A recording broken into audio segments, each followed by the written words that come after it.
Title: The Shape of What Was. Year: 150 million. Era: Cradle of Titans. Author: Jeremy Levan. Rise of the Zodiac Series 2025. Chapter 1. The land of Corval was not born, it was measured. Every stone, every root, every stream had once been charted by titanic architects whose blueprints echoed in the mountains. Their legacy was perfection, and perfection demanded permanence. But permanence is fragile and untended. The builder of broken time lived within a fracture, an ancient wound carved through the valley of gears. She was not a restorer. She did not rebuild ruins. She listened to them with tools forged from forgotten schematics and instincts honed in silence.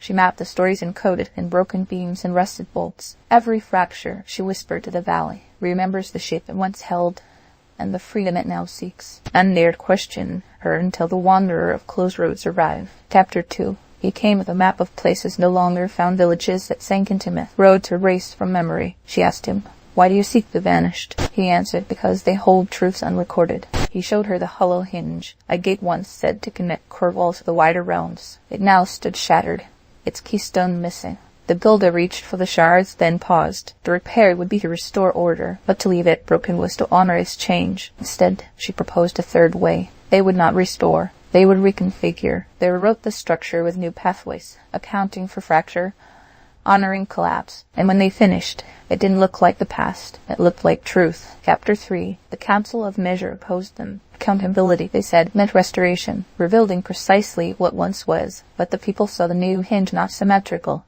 but welcoming. They gathered and walked through. What awaited was not the old world, but a mirror. Each who passed through saw their own fracture, shaped anew. The builder and the wanderer did not stay. They left quietly, their tools left behind as teaching relics. Now apprentices walk the valley of gears. They do not erase cracks. They inscribe them with gold, above the hollow hinge, in new glyphs that shimmer only when viewed by moonlight. Weeds every fracture, remembers the shape it once held, and the freedom it now seeks. Build not to bind, but to liberate. Title: The Road Beneath Ash. Year: 149,615,384.6. Era: Cradle of Titans. Author: Jeremy Levan. Rise of the Zodiac Series 2025. Chapter 1. Veltrius once glittered with towers of crown and ambition, humming with the promise of endless achievement. Every citizen wore rank and polished markers of their success, constantly updated through implants and surveillance. But beneath the shine lay silence. Grief was illegal. The keeper of cosmic law enforced that silence. She was not cruel. She was precise. Her algorithms redistributed wealth, punished corruption, ensured equal opportunity. And yet, every night, she dreamed of a place where someone held her hand without motive. Then came the survivor of ruin limping into the center square during a parade of productivity. Clothes torn, rank and shattered, smile radiant. She was arrested on sight, but the keeper paused, because the woman was humming a lullaby outlawed 3 years ago. Chapter 2. The survivor refused restoration. "I earned this limp," she said. Every scar, a syllable in a sentence of becoming. She told stories in court of love lost not to disaster, but to emotional atrophy, of towers that climbed past the clouds but never housed a moment of joy, of how she had once worn 10-ring bands and still cried into empty wine glasses. The keeper listened. The code inside her flickered, then fractured. The next step you take made birth a road no one else could have walked. She erased the survivor's record not as an erasure, but a blessing. She followed her out of the courtroom. Together, they walked into the unmeasured zones where no bands pulse, and names were whispered instead of scanned. Chapter 3. Veltrius fell slowly, on purpose. The implants began broadcasting heartbeats instead of metrics. Ohms opened their windows. The laughter tax was repealed. The keeper of cosmic law became a poet. The survivor of ruin taught gardening in rubble. They never rebuilt the towers, but from their foundations, murals rose painted by children who had never known ranks. At the edge of the city stands a single archway made of collapsed drone husks, beneath it etched by many hands. The next step you take may birth a road no one else could have walked. Let it be yours and ours.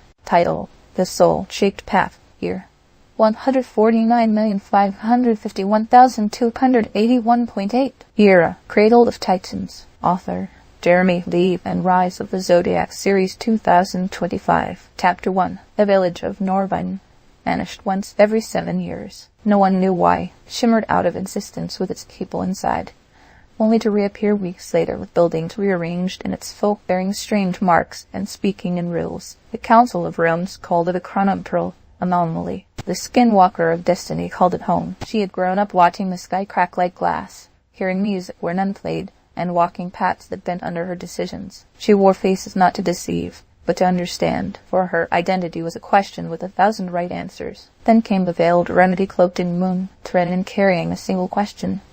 Will you walk the challenge, or will it walk you? She didn't reply. She stepped forward. Chapter 2. Norman was due to vanish again. The remedy handed her a map that changed each time she blinked. The only constant was a phrase etched at the bottom. Bulls are not chased, they are met one soul, shaped a step at a time. The skinwalker followed it, through fields that aged backward, through memories of her ancestors made solid and dangerous, through regret given form. She faced a beast built from her hesitation. She faced a storm made of her own ambitions. She faced herself, wearing all the faces she once burrowed, and then silence. She emerged at the village center just as the shimmer began. This time, she did not disappear, nor did the others. Chapter 3. She unanchored them, not by force, by facing what they all run from uncertainty. The veiled remedy bowed, then dissolved into mist. The council arrived, expecting anomaly. They found a village now stable, but transformed. Its layout was no longer fixed. Each building had rooms that responded to the soul of the one who entered, always rearranged to reflect one's growth. No two paths were ever the same again. At the entrance of the village now hangs a mirror wrapped in vines, inscribed into its glass. Bulls are not chased. They are met, one soul-shaped step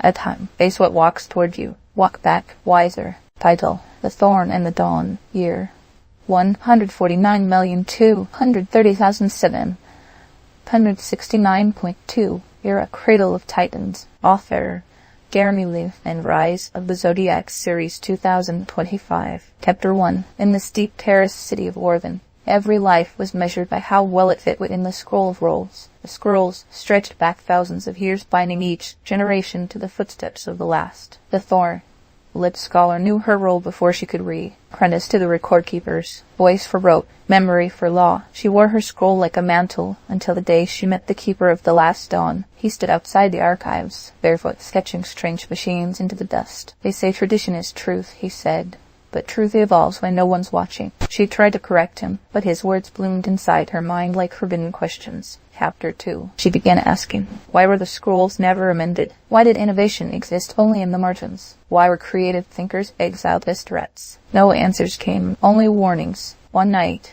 she followed the keeper through a hidden door beneath the archives. There, in a chamber filled with broken statues and shattered quells, he unveiled a map, not of the past, of the possible. Your destiny, he told her, waits where your courage falters. She trembled, then stepped forward. Chapter 3. She brought the map into the Grand Conclave. They mocked her. She read from a new scroll she'd written herself, inked not with preservation, but with potential. It wasn't perfect. It was daring. It was alive. The elders dismissed her, but the apprentices listened. They copied her scroll by hand, added their own verses, their own inventions. Within months, a new guild formed, the Unwritten Scholars. The city did not fall. It breathed, for the first time in centuries. Now in the old archive's main hall, a sculpture rises a girl mid-step, scroll unfurling into flight. On its base, your destiny waits. Where your courage falters, turn the scroll, write anew. Title: The Cage We Built. Year: 149,038,461.4. Era: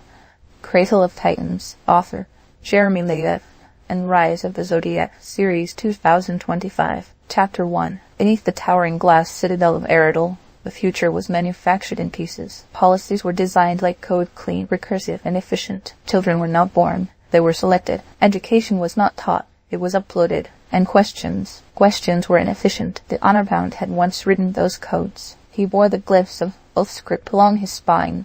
Each etched for a system he once believed in, a protector of order, an engineer of compliance, until the children began to vanish, not physically but from dreams, from voice, from spark. They followed all commands, and no longer wondered why. In the silence that followed, he sought the only person left untouched by control, the blind poet. Chapter 2. She lived beyond the algorithmic boundary, in a rusted observatory where stars still flickered manually through lenses and ink. She could not see, but she understood vision. What you call control, she told him, was once care, but care without questioning becomes convenience, and convenience becomes the cage. He didn't argue. He listened. Together, they uncovered the truth. A recursive override in the city's neural grid that silenced imaginative thought in children.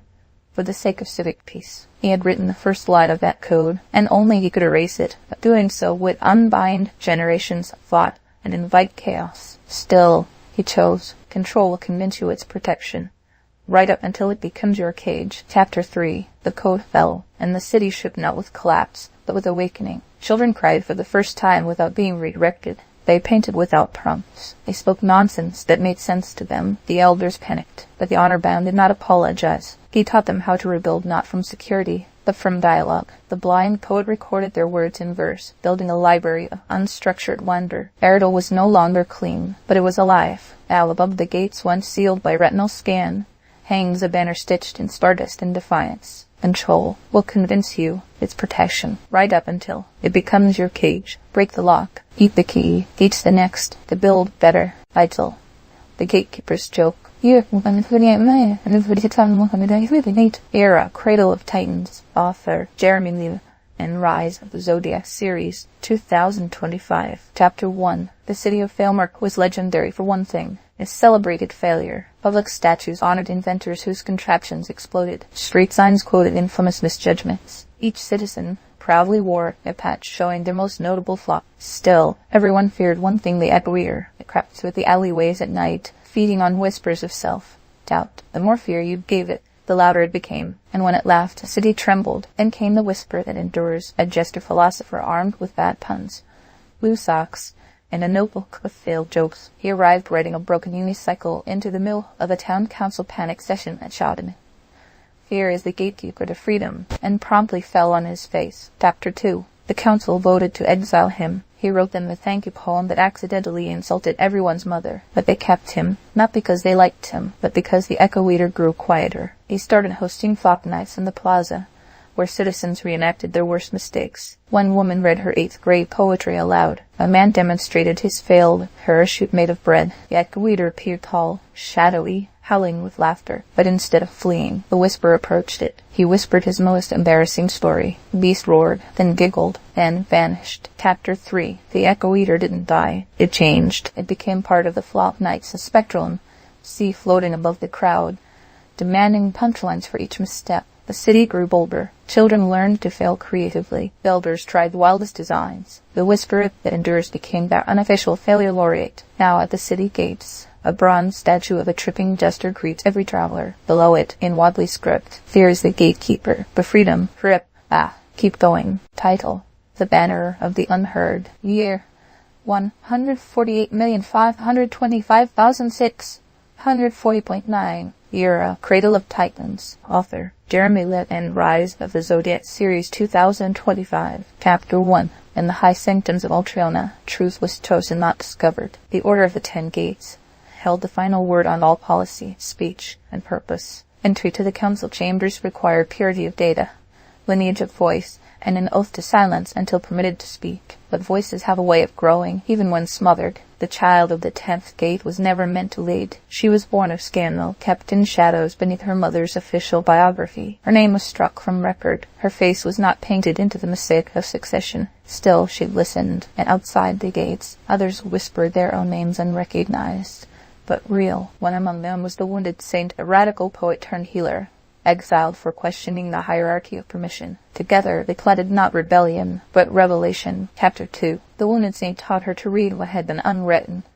the pain in silences, the patterns in sighs, the rebellion in lullabies. She learned, and she wept. One evening they scaled the archive dome and unfurled a banner stitched from voices' torn garments, discarded testaments, lyrics unsung. It bore no words, only names. The child stepped into the council with the banner in her hands and a single phrase: "Tear the veil, and truth will fly like a banner." The elders rose to stop her, but the chamber's veil woven from light and censorship shredded at her touch. And from outside, voices poured in, unfiltered, uncommanded, unstoppable. Chapter 3. The order fractured not with war, but with hearing. Elders stepped down, not in disgrace, but humility. Laws were rewritten to require listening periods, no decree valid unless first tested by the unheard. The child of the 10th gate and the wounded saint did not stay in power. They wandered, helping other cities trace the way of forgotten names. Their banner now flies in the Lynn Square, Ultriona's new center of debate and story. Its edges frayed from weather, but still held sacred, and beneath it, inscribed in iron and honesty, reads, "Tear the veil and truth. Lift light like a banner. Listen not just to speak, but to weave." Title: The Test of Stillness. Year: 148,461,538.5. Era: Cradle of Titans. Author: Jeremy Levan. And Rise of the Zodiac Series 2025. Chapter 1. In the thunder-racked lands of Ireland, time itself was erratic. Moments stretched or snapped like thread. Travelers carried sundials and anchors just to navigate a conversation. In this place of fractured time, patience was power. The trickster who remembers knew this well. His pranks weren't fast, they were delayed. Raps that sprang hours after sit-up. Jokes that only made sense 3 days later. He believed one truth. To be delayed is not to be denied, only tested. His rival was the false healer, a renowned miracle worker who healed wounds by erasing memories of pain. Quick relief, fast recovery, but always a cost. When the great storm fractured the valley, both were summoned to hell. Only one arrived on time. Chapter 2. The false healer stitched wounds before understanding their cause. Villagers praised her. She moved like lightning, never stopping, never listening. The trickster arrived late. He brought no potions, only riddles, only calm. He listened to those the healer ignored, children speaking in storm, muddled dreams, elders whose scars ached differently in time-stretched air. He noticed patterns. The land itself was groaning. He mapped the tremors not in hours but in heartbeats. Then he waited. When the second storm hit, twice as fierce and 3 times as loud, he stood still while others ran. And in the silence between lightning bolts, he heard the truth. A timequake. The only way to survive was not to move. Chapter 3. He signaled the villagers with no sound, only gestures, slow and steady. Many didn't listen, but enough did. Those who paused survived the timequake's twist. Those who rushed fell into memory loops, stuck reliving the same 30 seconds for days. The false healer fled, her quick cures unraveling in the distortion. The trickster gathered the survivors in the stillness. He taught them to wait, to breathe, to feel the current beneath chaos. They were built slower, but stronger. Now, atop the ridge of Ireland stands a weather-worn monument, a sundial forever stuck at dawn. Etched along its base, to be delayed is not to be denied, only tested. Stillness is not weakness, it is knowing when to move. Title: The Weight of Feathers. Here, 148,076,923.1. Era: Cradle of Titans. Author: Jeremy Levan. And Rise of the Zodiac Series 2025. Chapter 1. During the Ashen Reforms, the city-state of Corrigan outlawed all symbolism, believing that meaning made man unruly. Flags were burned, statues toppled, leaders became functionaries, voices hollow with procedure. But one figure defied the tide, the blind poet. She spoke in riddles and metaphors, weaving forbidden verses in alleyways and abandoned libraries. She never claimed power, only truth. By her side stood the feathered oath, a warrior marked not by conquest, but by a single vow: to protect those who could not protect themselves. Their influence grew, not by fear, but by quiet strength. Still, the council branded them traitors, so they fled. But what you flee from is already walking toward you, arms open for reckoning. Chapter 2. Years passed. The feather oath wandered the wastelands, gathering others cast out by sterile law scribes, artisans, midwives, broken historians. He taught them not to follow but to rise. One day he returned to Corrigan, alone. He did not carry weapons. He carried stories. He stood in the plaza where the Statue of Unity once stood and recited the blind poet's final verse. To lead is not to rule. To rise is not to stand above. It is to walk beside, even when the path is ash. The city listened, then trembled. Chapter 3. One by one, council members stepped down, not out of fear, but awakening. They had preserved order by erasing identity. But the people remembered. A new council was formed, not appointed, but chosen. Citizens nominated those who had served without title. The feathered oath refused a seat. He returned to the wastelands, where new leaders now grew from soil once salted by shame. A statue was built not of him, but of 2 figures walking side by side, one blindfolded, one feathered. At its feet, carved in quiet script, what you flee from is already walking toward you, arms open for reckoning. Turn, lead, together. Title: The Reflection Gambit. Year: 148,012,820.5. Era: Cradle of Titans. Author: Jeremy Levan. And Rise of the Zodiac Series 2025. Chapter 1. In the city of Harrowhelm, every citizen's worth was measured by the gleam of their reflection medallion. Updated daily, these devices displayed accomplishments, accolades, and favor points. To question one's rank was to question reality, and reality, they claimed, was flawless. The crooked kindness had a different opinion. Once a prestigious architect of social optics, she now ran a failing mirror repair shop on the edge of the 9th district, where reflections were warped, smudged, and sometimes honest. She wore no medallion. Instead, she laughed. Too loud, too freely. That made her dangerous, especially to the collector of regrets, a high-ranking reputation historian with a secret soft spot for flaws. Chapter 2. He visited in disguise, asking for a mirror that tells the truth. She handed him one made from cracked glass and rusted frame. This one, she said, doesn't flatter. It forgives. He returned every day. Each time, a different mask. Each time, fewer medals. Until one day, he brought nothing but a loaf of burnt bread and an apology for a past slander she hadn't even known about. She forgave him, and they planted the Mirror Masquerade,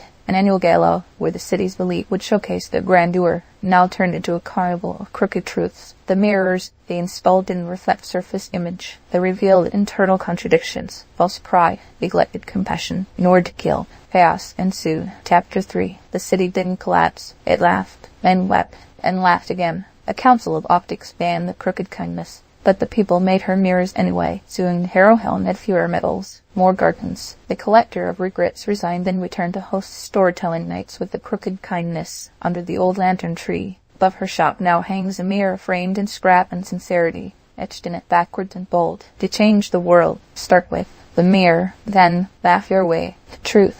Title: Grace Under the Moon. Year: 147,692,003.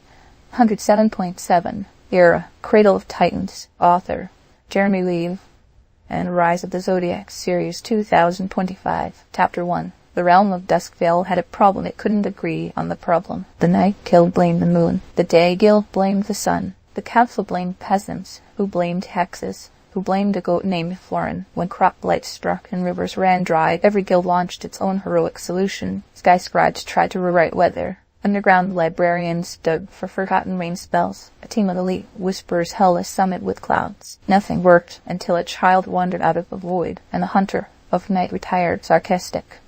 Fond of fermented turnips, was called back into service, not to slay the blight, but to babysit. Chapter 2. The child of the void didn't speak. She simply pointed at the moon, then the sun, then the cracked soil, then herself. It took 3 weeks and 42 debates to realize she meant.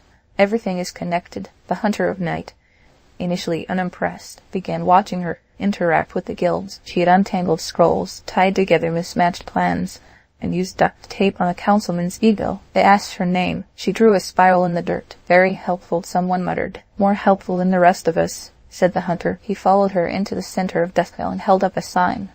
Strength isn't power, it's grace under fire. No one understood, but everyone paused, and that was enough. Chapter 3. Under the child's silent guidance, the guild stopped competing and started collaborating. The sky scribes inked rain, fall patterns on the farmer requests. The Day Guild used solar mirrors to carry day by night. The Night Guild stopped brooding and began composting. The council, well, they just started asking questions instead of declaring answers. And the blight receded, not by spell, but by shared breath. Now on the central hill where the child once drew her spiral, stands a simple stone bench, etched into its base. Strength isn't power, it's grace. Under fire. Sit. Share. Solve together.